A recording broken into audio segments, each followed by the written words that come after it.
아이고, 이게 무슨 날벼락입니까? 숨이 턱끝까지 차오르는 긴박한 순간입니다. 오라버니, 어디 가세요? 저와 함께 사세요.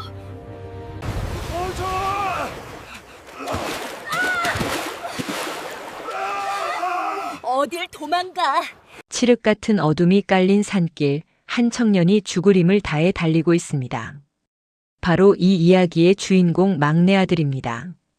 땀으로 범벅이 된 그의 등 뒤로 쇳소리 섞인 비명과 함께 서늘한 바람이 훅 끼쳐옵니다.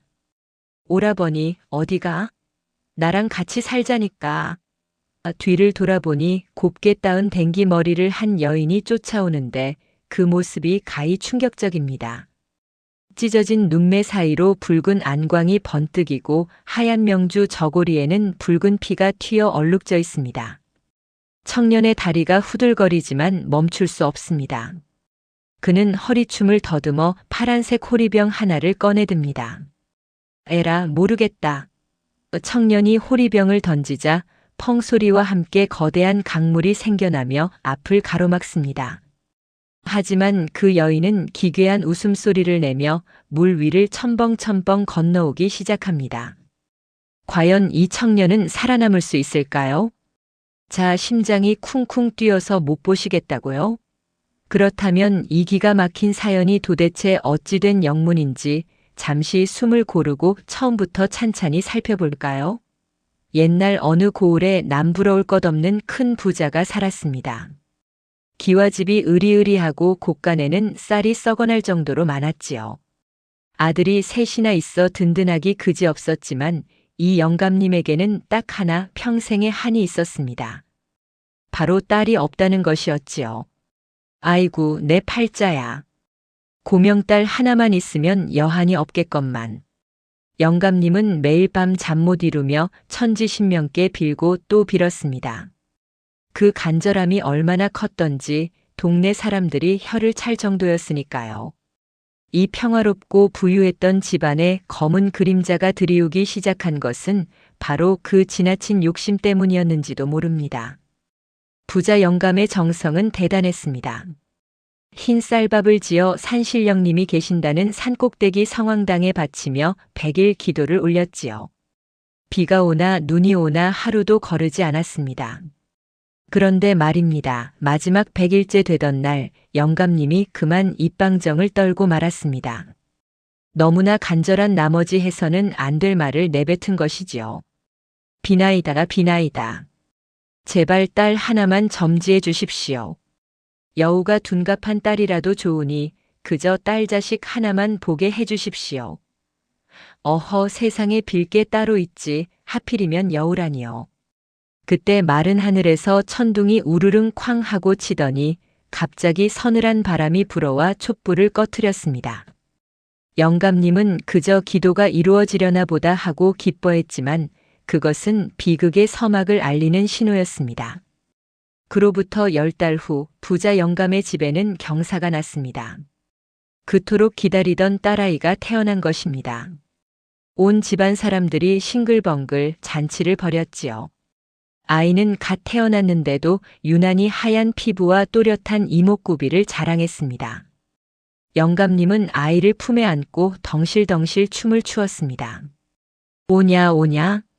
내 금지옥엽 귀한 딸아. 오라비가 된 새 아들도 여동생이 예뻐서 어쩔 줄을 몰랐습니다. 하지만 지나가는 스님이나 점쟁이들은 그 집 앞을 지날 때마다 고개를 갸웃거리며 혀를 차곤 했습니다. 쯧쯧, 집안의 묘한 살기가 감도는구먼. 아무도 그들의 말에 귀를 기울이지 않았지요. 그저 행복에 겨워 다가올 재앙을 까맣게 잊고 있었던 겁니다. 세월은 유수와 같이 흘러 그 갓난아이가 어느덧 16살의 처녀가 되었습니다. 아이는 자랄수록 미색이 뛰어났지만 어딘가 모르게 서늘한 기운을 풍겼습니다. 피부는 핏기 하나 없이 창백하고 눈꼬리는 기이할 정도로 위로 치켜 올라가 있었지요. 그런데 이 딸아이가 자라면서 집안에 괴이한 일이 벌어지기 시작했습니다. 멀쩡하던 소와 닭들이 밤사이 시름시름 앓다가 죽어나가는 겁니다. 처음엔 전염병인 줄 알았으나 죽은 짐승들의 꼴이 말이 아니었습니다. 하나같이 간이 쏙 빠져 있거나 피가 말라 비틀어져 있었으니까요. 집안 하인들은 수군대기 시작했고 마을에는 흉흉한 소문이 돌기 시작했습니다. 하루가 멀다고 가축들이 죽어나가니 집안 꼴이 말이 아닙니다.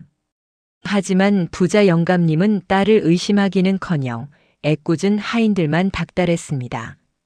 내 이놈들, 소 관리를 어찌했길래 짐승들이 매일 죽어나가는 게냐? 영감님은 예전보다 훨씬 늙고 쇠약해진 모습입니다. 볼은 움푹 패고 눈밑은 검게 죽어 마치 누군가에게 생기를 빨린 듯한 몰골이었지요. 보다 못한 큰아들이 조심스레 말을 꺼냈습니다. 아버님, 아무래도 밤에 누군가 짐승들을 해코지하는 것 같습니다. 제가 오늘 밤 외양간을 지켜보겠습니다. 영감님은 곰방대를 탁탁 털며 허락했습니다. 그래, 반드시 그 몹쓸 짐승인지 도둑놈인지를 잡아내거라. 그날 밤 큰아들은 몽둥이를 하나 들고 외양간 지붕 위로 올라가 숨을 죽였습니다. 달빛이 희미하게 비추는 밤 사방은 쥐 죽은 듯 고요했습니다. 꾸벅꾸벅 졸음이 쏟아질 무렵 사각사각 하는 발소리가 들려왔습니다. 큰아들은 번쩍 눈을 뜨고 아래를 내려다보았지요. 그런데 이게 웬일입니까? 방문이 스르르 열리더니 그토록 아끼던 여동생이 밖으로 나오는 것이 아니겠습니까? 아니, 이 밤중에 누이 동생이 어딜 가는 게냐? 의아해하며 지켜보던 큰아들은 이내 눈앞에 펼쳐진 광경에 소스라치게 놀라 입을 틀어막고 말았습니다. 그 곱던 누이 동생이 외양간으로 쑥 들어가는 게 아닙니까? 그리고는 소의 엉덩이 쪽으로 다가가더니 소매를 걷어붙이고 순식간에 손을 쑥 집어넣는 것이었습니다. 푸후. 소는 비명도 제대로 지르지 못한 채 바들바들 떨다가 털썩 쓰러졌습니다. 누이는 피가 뚝뚝 떨어지는 소의 간을 꺼내어 그 자리에서 오독오독 씹어먹는 게 아니겠습니까? 입가에 시뻘건 피를 묻히고 희번덕거리는 눈으로 주위를 살피는 그 모습은 사람이 아니라 영락없는 요괴였습니다. 큰아들은 공포에 질려 숨조차 제대로 쉴 수 없었습니다. 저게 내 동생이라니. 사람이 아니다, 요물이다. 다음 날 아침 날이 밝자마자 큰아들은 아버지에게 달려가 간밤에 본 것을 고했습니다. 아버님, 누이가 소를 잡아먹었습니다. 그건 사람이 아니라 여우 요괴입니다. 그러나 영감님의 반응은 싸늘하기만 했습니다. 곰방대로 아들의 등짝을 후려치며 노발대발하셨지요. 이놈이 어디서 흉몽을 꾸고 와서 귀한 여동생을 모함하느냐. 내 놈이 재산을 독차지하려고 동생을 음해하는구나. 결국 큰아들은 억울하게 매만 맞고 보찜 하나 달랑 메고 집에서 쫓겨나는 신세가 되고 말았습니다. 대문 밖으로 밀려나며 아들은 피눈물을 흘렸지만 영감님은 뒤도 돌아보지 않았습니다. 큰형님이 쫓겨나고 집안 분위기는 더욱 흉흉해졌습니다. 소들은 계속 죽어나갔지요. 이번엔 둘째 아들의 차례였습니다. 아버님, 이번엔 제가 지켜보겠습니다. 둘째 아들도 밤을 새워 외양간을 지켰고 똑같은 끔찍한 광경을 목격했습니다. 누이가 닭의 목을 비틀어 피를 빨아먹고 소의 간을 빼먹는 그 모습을 말이죠. 다음 날 둘째 역시 사실대로 고했으나 결과는 마찬가지였습니다. 이 썩을 놈들. 형제가 쌍으로 미쳐서 누이를 잡아먹으려 드는구나. 둘째 형님마저 몽둥이 찜질을 당하고 쫓겨나자 이제 집안에는 막내 아들 하나만 남게 되었습니다. 막내는 두려움에 몸을 떨며 생각했습니다. 다음은 내 차례다. 내가 살아남을 수 있을까? 두 형님이 억울하게 쫓겨난 후 넓은 기와집에는 이제 막내 아들 하나만 덩그러니 남게 되었습니다. 집안을 감도는 공기는 무겁다 못해 숨통을 조여오는 듯 했지요. 밤이 되면 들려오는 짐승들의 단말마 비명소리, 그리고 아침이면 더욱 퀭해지는 아버지의 눈동자. 막내는 직감했습니다. 오늘 밤은 내가 확인해야 한다. 비록 형님들처럼 쫓겨나는 한이 있더라도 진실을 밝혀야만 해. 막내는 두려움에 떨리는 가슴을 진정시키려 애썼습니다. 그는 밤이 깊어지자 몰래 방을 빠져나와 외양간이 가장 잘 내려다 보이는 감나무 위로 기어 올라갔습니다. 나뭇가지 사이에 몸을 숨기고 꼬박 밤을 새울 작정이었지요. 손에는 땀이 배어 나뭇가지를 잡은 손이 미끄러질 듯 했고 심장은 쿵쿵 소리를 내며 귓가를 때렸습니다. 달빛조차 구름에 가려 칠흑 같은 어둠 속 막내는 눈을 부릅뜨고 아래를 주시했습니다. 삼경밤 11시 새벽 1시 지날 무렵이었습니다. 끼잉 마이너스 하는 소름 끼치는 소리와 함께 안채 방문이 열렸습니다. 막내는 숨소리조차 내지 못하고 그 광경을 지켜보았습니다. 방문을 열고 나온 것은 다름 아닌 누이 동생이었습니다. 헌데 그 모습이 평소와는 사뭇 달랐습니다. 낮에는 그리도 다소곳하던 아이가 머리를 산발하고 눈에는 시퍼런 안광을 뿜어내고 있었으니까요. 누이는 마치 춤을 추듯 사뿐사뿐한 걸음으로 마당을 가로질러 외양간으로 향했습니다. 그녀가 지나간 자리에는 서늘한 냉기가 감돌았고 마당의 개들조차 짖지 못하고 꼬리를 말고 구석에 처박혀 떨고 있었습니다. 막내는 자신의 눈을 의심했습니다. 저것은 정녕 내 동생이 맞는가 아니면 사람의 탈을 쓴 악귀인가. 공포심이 머리끝까지 차올랐지만 그는 차마 눈을 돌릴 수가 없었습니다. 누이가 외양간으로 들어가자마자 잠잠하던 소들이 미친 듯이 날뛰기 시작했습니다. 하지만 그것도 잠시 푹 하는 둔탁한 소리와 함께 외양간은 다시 죽은 듯이 조용해졌습니다. 나뭇가지 위에서 이를 악물고 지켜보던 막내는 잠시 후 누이가 밖으로 나오는 모습을 보고는 그만 기절초풍할 뻔했습니다. 하얀 소복 저고리는 붉은 피로 얼룩져 있었고 입가에는 시뻘건 선혈이 낭자했습니다. 손에는 갓 꺼낸 짐승의 간이 들려 있었는데 누이는 그것을 마치 맛있는 과일이라도 되는 양 탐욕스럽게 베어 물었습니다. 아작아작. 뼈와 살이 씹히는 소리가 고요한 밤 공기를 갈랐습니다. 달빛이 구름 사이로 잠깐 비추자 피범벅이 된 누이의 얼굴이 허공을 향해 시익 웃는 듯 했습니다. 막내는 입을 틀어막고 소리 없는 비명을 질렀습니다. 날이 밝자마자 막내는 아버지의 방문 앞에 무릎을 꿇었습니다. 형님들이 당한 일을 알기에 두려웠지만 이대로 있다가는 집안이 몰살당할 것이 뻔했기 때문입니다. 아버님, 제발 제 말을 믿어주십시오. 어젯밤 제가 똑똑히 보았습니다. 누이가 소의 간을 빼먹고 있었습니다. 그건 사람이 아닙니다. 막내는 바닥에 머리를 찌우며 읍소했습니다.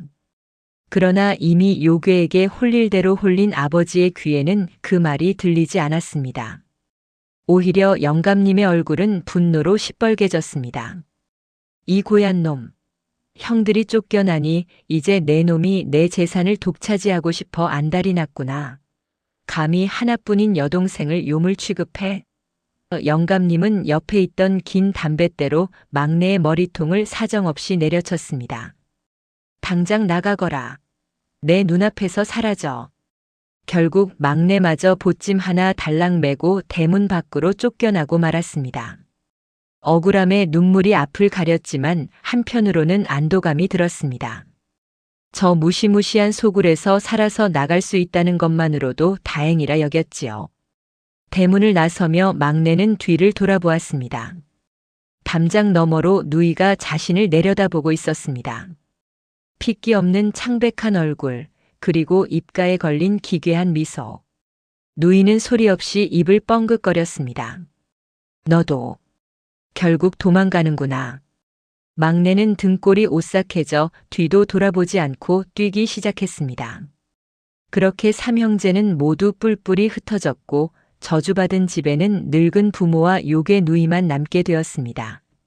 막내는 살기 위해 정처 없이 걷고 또 걸었습니다.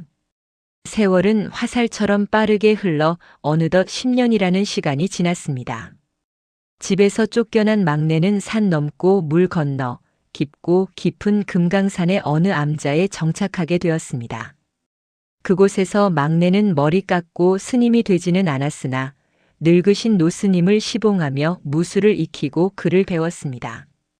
낮에는 장작을 패고 물을 기르며 몸을 단련했고 밤에는 불경을 읽으며 마음을 다스렸지요. 하지만 마음 한구석에는 두고 온 고향집과 부모님에 대한 걱정이 짐처럼 남아 있었습니다. 아버님과 어머님은 무사하실까? 그 요물이 부모님까지 해치지는 않았을까? 밤마다 고향 쪽 하늘을 바라보며 한숨 짓는 날이 늘어갔습니다.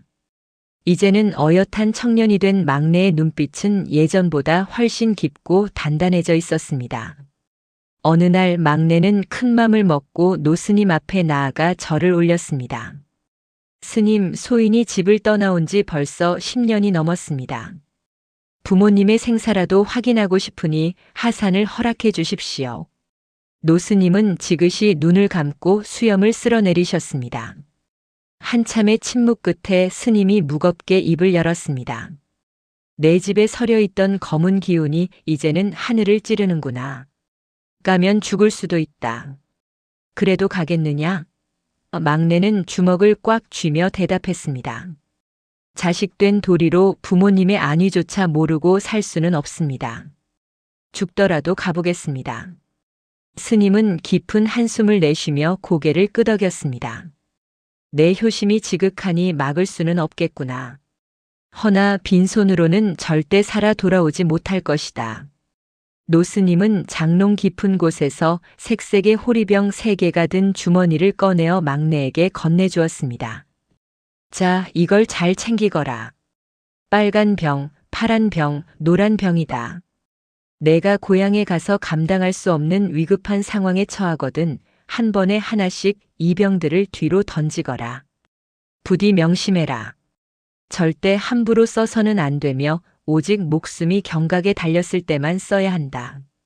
막내는 스님의 말씀을 가슴 깊이 새기며 호리병 주머니를 허리춤에 단단히 찼습니다.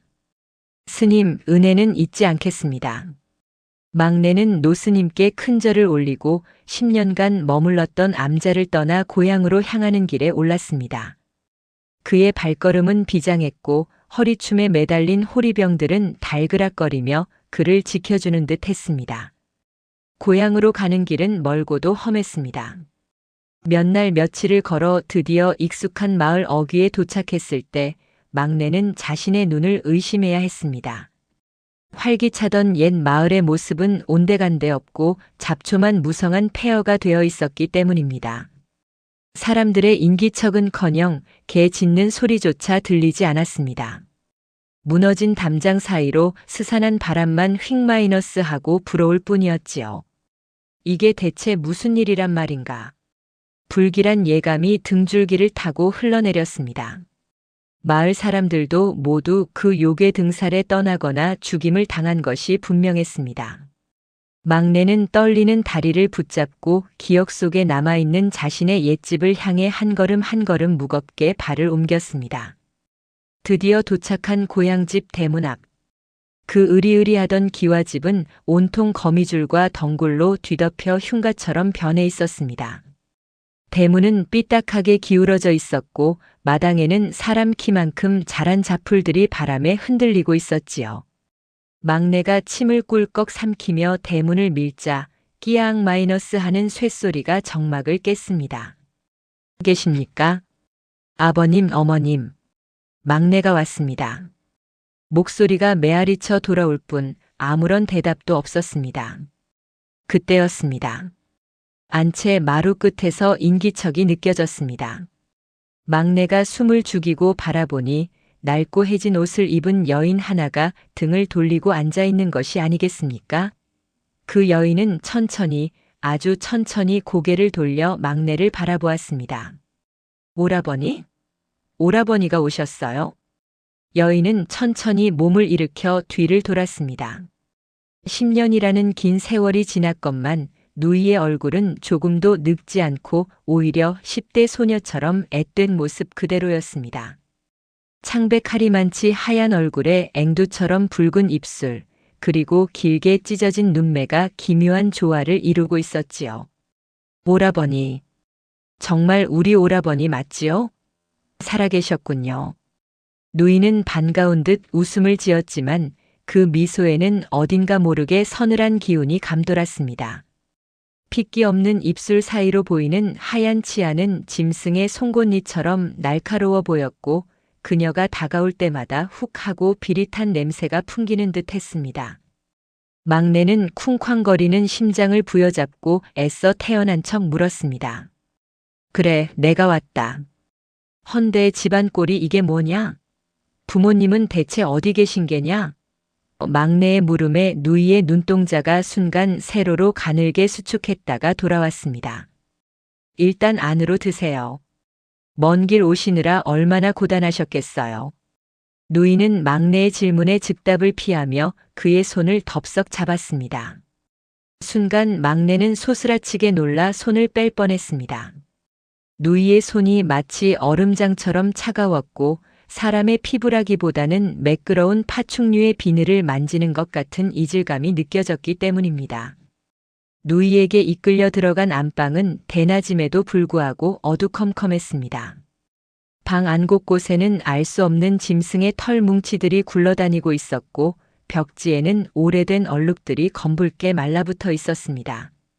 잠시만 기다리세요. 오라버니 드리려고 맛있는 저녁상을 봐올게요.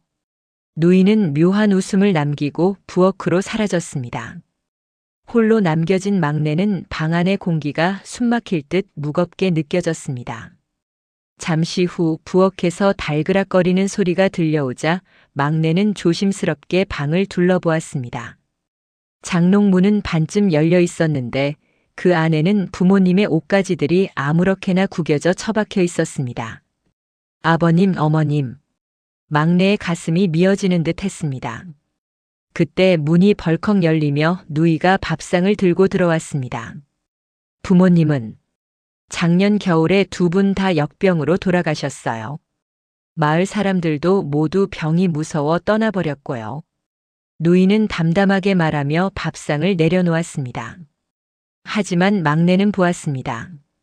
누이가 말을 할 때마다 입가에 실룩거리는 미세한 경련과 슬픔이라고는 전혀 찾아볼 수 없는 그 건조하고 탁한 눈동자를 말이지요. 스님의 말씀대로 이곳은 이미 사람 사는 집이 아니었습니다. 밥상 위에는 김이 모락모락 나는 흰 쌀밥과 고깃국, 그리고 갖가지 전들이 푸짐하게 차려져 있었습니다. 폐허가 된 집구석에서 나왔다고는 믿기 힘든 진수성찬이었지요. 어서 드세요, 오라버니. 제가 오라버니 오시면 드리려고 아껴둔 고기랍니다. 누이가 젓가락을 건네며 재촉했습니다. 막내는 고깃국을 내려다보았습니다. 기름기가 둥둥 뜬 국물에서 역한 피비린내가 진동을 하는 것 같았습니다. 막내는 숟가락을 드는 척하다가 누이가 잠시 물을 가지러 간 사이 밥과 고기를 몰래 소매 자락과 허리춤에 감췄습니다. 아이고, 정말 꿀맛이구나. 내 솜씨가 아주 좋네. 막내가 빈 그릇을 보여주자 누이는 그제야 만족스러운 듯 입맛을 다셨습니다. 호호, 잘 드시니 좋네요. 살이 통통하게 오르겠어요. 밤이 깊었습니다. 산짐승 울음소리 하나 들리지 않는 기이한 정막이 집을 감쌌습니다. 오라버니, 피곤하실 텐데 얼른 주무세요. 저는 옆방에서 잘 테니 필요한 게 있으면 부르시고요. 누이는 이불을 깔아주고는 촛불을 끄고 나갔습니다. 칠흑 같은 어둠이 찾아왔습니다. 막내는 자리에 눕긴 했으나 잠은커녕 정신이 더욱 맑아졌습니다. 그는 품속에서 노스님이 주신 3개의 호리병을 꺼내 손에 꽉 쥐었습니다. 손바닥에 식은 땀이 흥건했습니다. 오늘 밤이다. 오늘 밤 저 요물이 본색을 드러낼 것이다.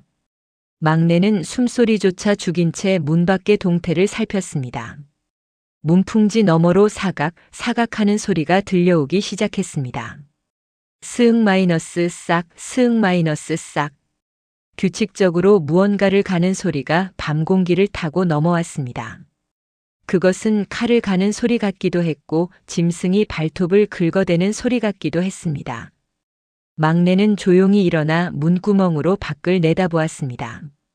부엌 쪽에서 희미한 불빛이 새어나오고 있었지요. 그는 고양이처럼 발소리를 죽여 마루로 나갔습니다. 소리는 점점 더 선명해졌습니다. 오라버니가 오셨네. 살이 포동포동하게 올랐네. 오늘 밤에 잡아먹을까? 내일 아침에 먹을까? 콧노래처럼 흥얼거리는 누이의 목소리가 들렸습니다. 그 목소리는 낮에 들었던 다소곳한 음성이 아니라 쇠를 긁는 듯한 섬뜩한 괴성이었습니다. 막내는 떨리는 손으로 부엌 문틈을 살짝 엿보았습니다. 그리고 그만 비명조차 지르지 못하고 입을 틀어막고 말았습니다. 그곳에는 누이가 부엌 칼을 혀로 핥으며 앉아 있었는데 그 모습이 가히 충격적이었습니다. 머리는 산발이 되어 있었고 엉덩이 뒤로는 붉고 풍성한 여우 꼬리 9개가 살랑거리고 있었습니다. 눈은 시뻘건 불덩이처럼 이글거렸고 손톱은 길게 자라 흉측한 갈고리가 되어 있었지요. 히히히. 간을 먼저 빼먹을까 창자부터 씹어먹을까. 누이가 입맛을 다시며 고개를 휙 돌렸습니다. 바로 문틈으로 엿보던 막내와 눈이 딱 마주친 것입니다. 어머, 오라버니 안 주무시고 왜 거기 계세요? 막내는 뒤도 돌아보지 않고 대문을 박차고 나갔습니다. 사람 살려! 사람 살려! 그는 집신이 벗겨지는 줄도 모르고 어둠 속을 달렸습니다. 등 뒤에서 끼악! 하는 짐승의 괴성이 터져 나왔습니다. 오라버니, 어딜 가요? 나랑 같이 살자니까. 내 밥이 되어준다면서. 누이의 목소리는 순식간에 가까워졌습니다. 10년간 무술을 익혀 다리가 튼튼해진 막내였지만 요괴의 속도를 당해낼 수는 없었습니다. 바람을 가르는 소리와 함께 등골이 서늘해짐을 느꼈습니다. 놈이 바로 뒤까지 쫓아온 것입니다. 막내는 허리춤에 있는 호리병 주머니를 더듬거렸습니다. 스님 살려주십시오. 다급해진 막내는 손에 잡히는 대로 호리병 하나를 꺼냈습니다. 푸른색 호리병이었습니다. 에라 모르겠다. 막내는 달리던 속도를 줄이지 않고 호리병을 등 뒤로 힘껏 집어던졌습니다. 쨍그랑. 병이 바위에 부딪혀 산산조각이 나는 소리가 들렸습니다. 그러자 기적 같은 일이 벌어졌습니다. 깨진 병에서 맑은 물이 솟구쳐 오르더니 순식간에 거대한 강물이 되어 누이의 앞길을 가로막은 것입니다. 출렁이는 푸른 물결이 산길을 덮치며 거센 급류를 만들어냈습니다. 뒤를 쫓던 여우 누이는 갑작스러운 물길에 당황하여 끼익 하고 멈춰 설 수밖에 없었습니다. 막내는 강물이 생긴 틈을 타 죽을 힘을 다해 달렸습니다. 숨이 턱 끝까지 차오르고 심장이 터질 것 같았지만 멈출 수가 없었습니다. 하지만 안심하기엔 일렀습니다. 잠시 후 등 뒤에서 첨벙 하는 소리가 들려왔습니다. 뒤를 힐끗 보니 여우 누이가 그 깊고 거센 강물을 헤엄쳐 건너오고 있는 것이 아니겠습니까? 물에 젖은 소복이 몸에 달라붙어 더욱 기괴한 형상을 한 누이는 물귀신처럼 빠른 속도로 강을 건너고 있었습니다. 오라버니, 내 물고기가 되려고 물을 만들었어? 더 맛있겠네. 그녀의 웃음소리가 물소리에 섞여 섬뜩하게 들려왔습니다. 첫 번째 호리병으로 시간을 벌었지만 위기는 아직 끝나지 않았습니다. 푸른 강물을 건너온 여우 누이는 물에 젖은 생쥐꼴이었지만 그 기세는 더욱 흉흉해졌습니다. 젖은 머리카락 사이로 붉은 안광이 번뜩이며 마치 지옥에서 기어나온 악귀처럼 보였지요. 오라버니, 물놀이는 아주 시원했어. 이제 술래잡기는 그만하고 이리 와. 누이가 손을 뻗자 날카로운 손톱이 바람을 가르며 막내의 옷자락을 스칠 듯 위협했습니다. 막내의 심장은 쿵쾅거리다 못해 터질 지경이었습니다. 이대로는 잡힌다. 그는 덜덜 떨리는 손으로 주머니를 뒤적여 이번에는 노란 호리병을 꺼내 들었습니다. 칠흑 같은 어둠 속에서도 노란 병은 희미한 빛을 내고 있었지요. 내 인연. 가까이 오지 마라. 막내는 젖먹던 힘까지 짜내어 호리병을 누이의 발 앞으로 힘껏 내던졌습니다. 와장창. 경쾌한 파열음과 함께 호리병이 바위 위에서 산산조각이 났습니다. 노란 병이 깨진 자리에서 믿을 수 없는 일이 벌어졌습니다. 땅이 우웅하고 울리는가 싶더니 순식간에 날카로운 가시덤불이 솟아오르기 시작한 것입니다. 그것은 단순한 덤불이 아니었습니다. 마치 살아있는 뱀처럼 꿈틀대며 하늘 높이 치솟아 산 전체를 뒤덮을 듯한 거대한 가시 산맥을 만들어냈지요. 쇠꼬챙이처럼 단단하고 뾰족한 가시들이 빽빽하게 얽혀 개미 새끼 한 마리 지나갈 틈도 없었습니다. 맹렬하게 쫓아오던 여우 누이는 갑작스러운 가시밭길에 그만 몸이 끼이고 말았습니다. 크악! 이게 뭐야? 따가워. 누이는 가시에 찔린 살점이 아픈지 괴성을 질렀습니다. 붉은 치마가 가시에 걸려 찢어지고 하얀 피부에 붉은 생채기가 나기 시작했습니다. 막내는 그 틈을 타 거친 숨을 몰아쉬며 다시 발걸음을 재촉했습니다. 하지만 요물은 요물이었습니다. 잠시 주춤하는가 싶더니 누이는 그 무시무시한 괴력으로 가시덤불을 헤치고 나오기 시작했습니다. 오라버니, 나 아파. 너무 아파서 오라버니를 껍질째 씹어먹어야겠어. 그녀는 9개의 꼬리를 채찍처럼 휘둘러 가시나무를 부러뜨리고 칼날 같은 손톱으로 덤불을 ნაწ질하듯 베어버렸습니다. 온몸이 피투성이가 되었지만 고통보다는 사륙에 대한 집착이 그녀를 더욱 미치게 만든 듯 했습니다. 투두둑 뚝. 굵은 가시나무들이 맥없이 꺾여 나갔습니다. 막내가 뒤를 돌아보았을 때 누이는 피칠갑을 한 채 짐승처럼 네 발로 뛰며 무서운 속도로 거리를 좁혀오고 있었습니다. 이제 남은 것은 빨간 호리병 단 하나. 막내의 손 안에서 마지막 호리병이 바들바들 떨고 있었습니다. 산꼭대기가 가까워질 무렵 누이의 숨결이 등 뒤에서 느껴질 만큼 가까워졌습니다. 잡았다. 누이가 공중으로 몸을 날려 막내의 뒷덜미를 낚아채려는 찰나였습니다. 막내는 마지막 남은 빨간 호리병을 뒤로 던지며 바닥에 엎어졌습니다. 부처님 제발. 호리병이 바위에 부딪혀 깨지는 순간 세상이 붉은 빛으로 물들었습니다.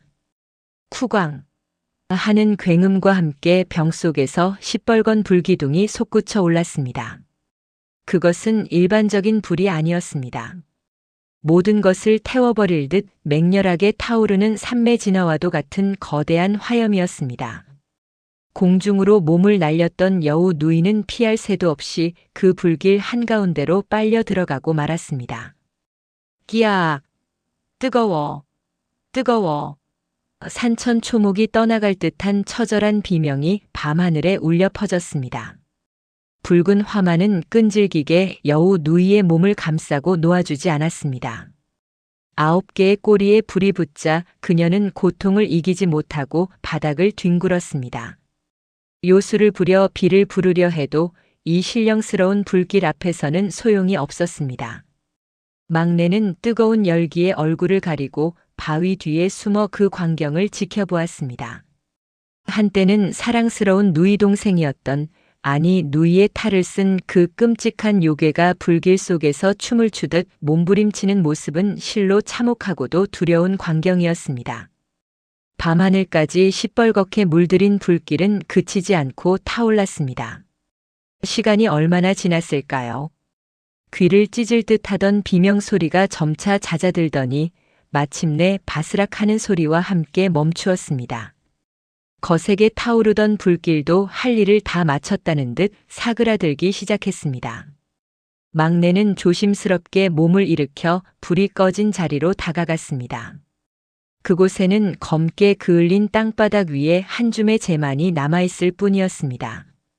천년을 묵어 사람을 홀리고 한 집안을 몰살시켰던 구미호의 최후치고는 너무나도 허망한 결말이었습니다. 바람이 불어오자 회색재가 허공으로 흩날려 사라졌습니다. 그제야 막내는 다리에 힘이 풀려 그 자리에 주저앉고 말았습니다. 끝났다는 안도감과 가족을 잃은 슬픔이 한꺼번에 밀려왔습니다. 어느덧 동쪽 하늘이 푸르스름하게 밝아오기 시작했습니다. 산새들이 지저귀는 소리가 들려오고 아침 이슬이 맺힌 풀잎들이 햇살을 받아 반짝였습니다. 지난밤에 그 끔찍했던 사투가 마치 거짓말인 것처럼 산은 언제나 그렇듯 평화롭고 고요했습니다. 막내는 멍하니 앉아 자신이 살던 집 쪽을 바라보았습니다. 이제 그곳에는 아버지도 어머니도 형님들도 없습니다. 오직 폐허가 된 집과 슬픈 기억만이 남아있겠지요. 막내는 흐르는 눈물을 닦을 생각도 하지 못한 채 붉게 떠오르는 아침 해를 바라보았습니다. 살아남았다는 기쁨보다는 홀로 남겨졌다는 고독감이 사무치게 가슴을 파고들었습니다. 막내는 자리에서 일어나 옷매무새를 다듬었습니다. 그리고는 부모님이 계신 고향 집을 향해 큰 절을 2번 올렸습니다. 아버지, 어머니, 불효자식은 이제 떠납니다. 부디 저승에서는 그 요물 걱정 없이 편안히 쉬십시오. 그는 다시는 그 마을로 돌아가지 않기로 결심했습니다. 대신 스님이 계신 절을 향해 발길을 돌렸지요. 은혜를 갚고 남은 생은 덤이라 생각하며 착하게 살리라 다짐하면서 말입니다.